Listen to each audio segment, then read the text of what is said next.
Louvado seja nosso Senhor Jesus Cristo, para sempre seja louvado. Meus amados irmãos, as igrejas evangélicas, aqui com todo respeito, sempre quando eu trago esses vídeos de apologética, esses vídeos para analisar conteúdos protestantes, eu faço isso com todo respeito às pessoas, com todo respeito aos irmãos dessas igrejas. Porém, é preciso mostrar como eles se contradizem, né, quando vão falar que Deus não deu à Igreja Católica poder, que Deus que não pode confessar pecado a homem, coisa e tal, né, e assim sucessivamente. E aqui tem um vídeo que eu queria analisar, vou tentar ser o mais breve possível, de uma jovem que procura uma pastora, confessa o pecado dela e você vê que a pastora dá a entender, né, principalmente com a última citação que no vídeo vai aparecer, da carta de São Tiago, que ela foi absolvida do pecado dela, que ela foi perdoada. E sendo perdoada, que ela pode retomar a vida normalmente, né? Veja se isso não é uma confissão. Isso é um ministério de arte. Logo aqui você percebe que não é a vida de uma pessoa que está sendo exposta, mas é um ministério de arte, se eu não me engano, Yeshua, que faz uma encenação, né, uma peça teatral, mostrando uma jovem procurando uma pastora, confessando o pecado dela, um pecado contra a castidade, e sendo absolvida. Quer queira, quer não, é isso que se deixa entender. Veja aí, eu acelerei um pouco o vídeo para que a gente não gaste muito tempo. Os seus olhos. Ei, tá tudo bem, tá tudo bem. O pior já passou. O mais difícil foi você ter criado coragem para chegar até aqui. Na hora que você quiser. Tô aqui para te ouvir. O que eu tenho para falar? Ou seja, a hora que você quiser, estou aqui para te ouvir. Então, ela está para ouvir a irmã. Me envergonho muito. Eu me envolvi com um rapaz e isso não me deixa orgulhosa do que eu fiz.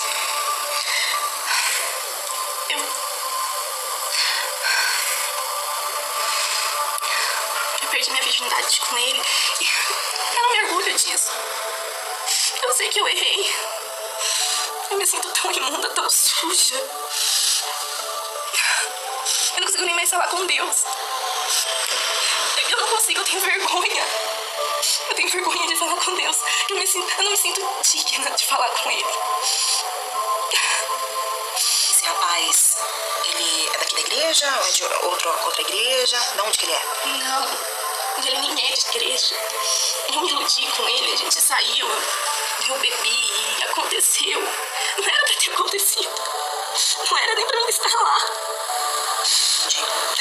Você tá arrependida mesmo? Muito. Você já terminou com esse rapaz? Sim. Então olha só. A gente vai deixar você alguns dias afastada do louvor.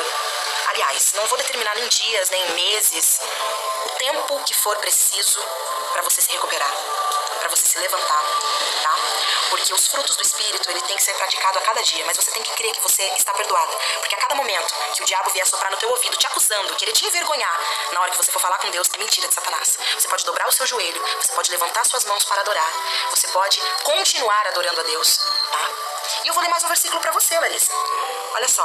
Aqui em 2 Coríntios, capítulo 5, versículo 17. Assim que, se alguém está em Cristo, nova criatura é. As coisas velhas já se passaram, e eis que tudo se fez novo. Tudo se fez novo na sua vida a partir deste momento. Você é uma princesa do Senhor. Use agora toda esta dor que você passou durante todo este ano inteiro para poder resgatar os outros jovens. Se você perceber alguma moça aqui da igreja, algum rapaz, alguém passando por isso na escola, não se cale. Fale com essa pessoa e use tudo isso, toda essa angústia, toda essa repressão. Deus está com você. Larissa, você é a princesa do Senhor. É mentira de Satanás. Tudo que ele soprou no seu ouvido. Você viu aqui? Eis que tudo se fez novo. Quero fazer uma visita lá na sua casa, tá? E eu tenho uma coisa pra te dizer. A circunstância que você vive dentro da sua casa não pode determinar quem você é em Cristo. Tranquilo então, Larissa? Tá tudo certo? Sim. Tô te sentindo mais leve agora. Deixa eu aí te dar um abraço. Ai, Larissa, é assim que eu quero te ver. Bem sorridente, tá ok? Tô sentindo que você tá até mais leve. Sim, muito. Quero te agradecer, pastora. Você é meu exemplo. Tamo junto, viu? Glória a Deus. Jesus, obrigado.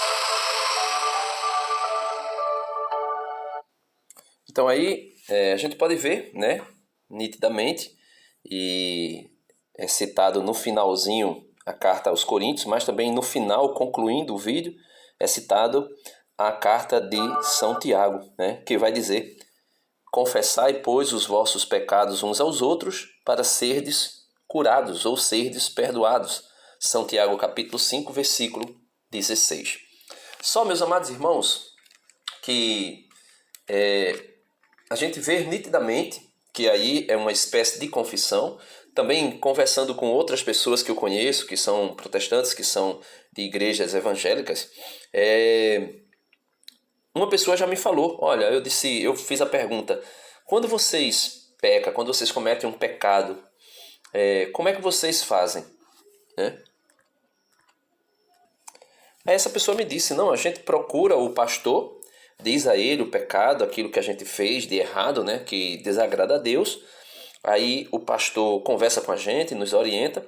Depois, no dia de culto, o pastor manda que a gente confesse para a igreja que a gente pecou. Não diz o pecado, né? A gente não vai dizer o pecado que a gente cometeu, mas a gente confessa para a igreja que a gente pecou.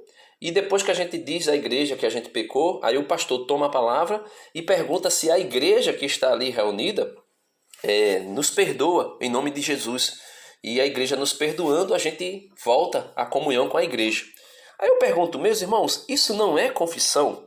Veja, se isso não é confissão. Só que essa menina, nessa encenação aqui, nessa peça, ela confessa a pastora. Veja, confessa a uma pastora. E a pastora ora com ela e absolve. Quer queira, quer não absolve. Diz logo, eu sinto você até mais leve, né?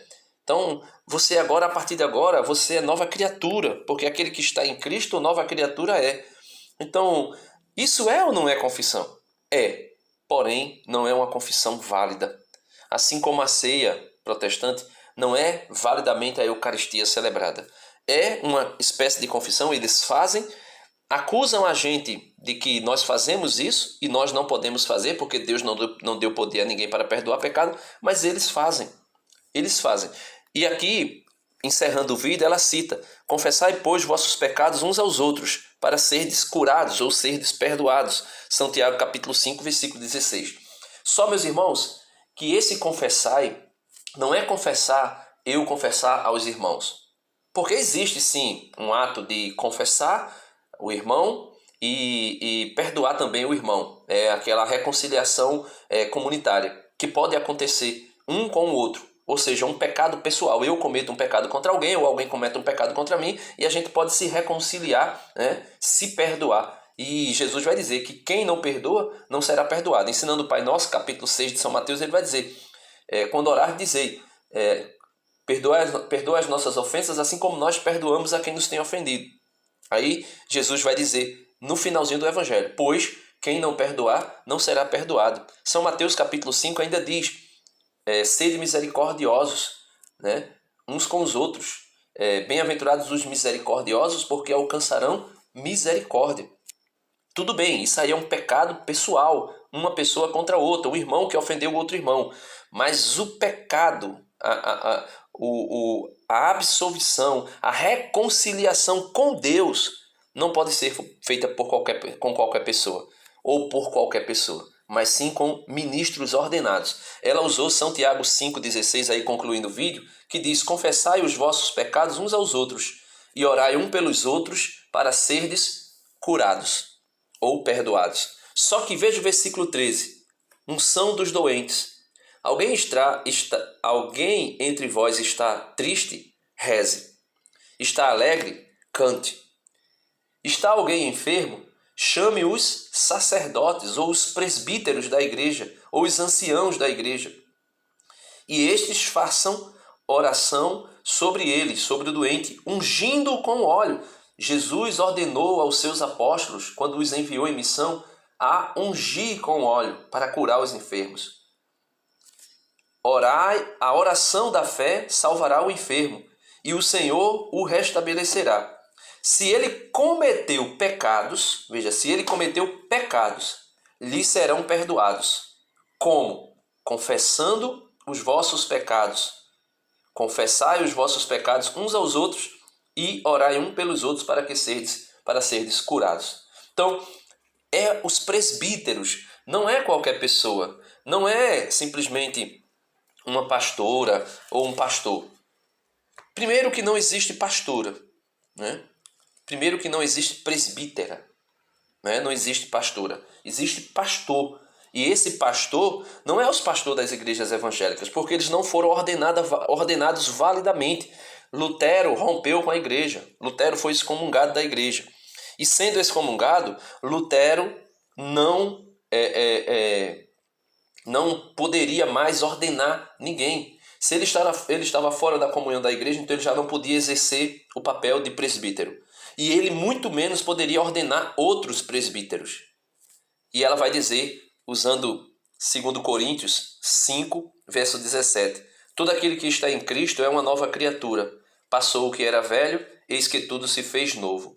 E São Paulo vai dizer, tudo isso, ou seja, uma nova criatura, passando o que era velho e agora se tornando tudo novo, tudo isso vem de Deus, que nos reconciliou consigo. Por quem? Por Cristo. E São Paulo diz, São Paulo é um dos apóstolos, e nos confiou o ministério dessa reconciliação.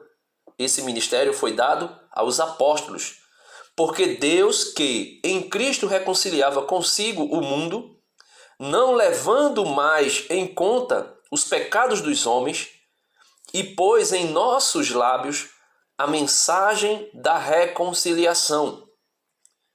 Portanto, desempenhamos, diz Paulo, e os presbíteros da igreja, o encargo de embaixadores. O que é um embaixador?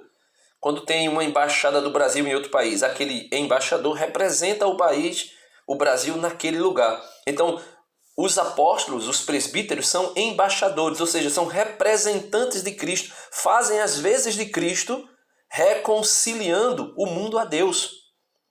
Portanto, desempenhamos o encargo de embaixadores em nome de Cristo.